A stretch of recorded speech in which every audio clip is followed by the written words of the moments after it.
তাহলে একটু ঝগড়া করি চল, না হলে একটু কি হয়েছে বল।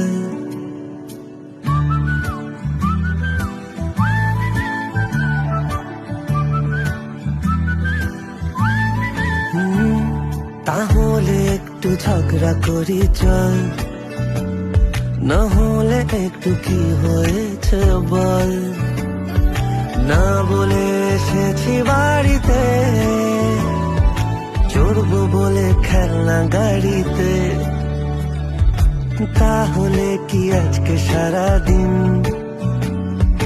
ভাববো বসে তুই কত রঙিন। দেখছি রোজই আমার জামার ধুলো, তোর চটি আর তোরই বোতাম ছুলো। তাহলে একটু ঝগড়া করি চল।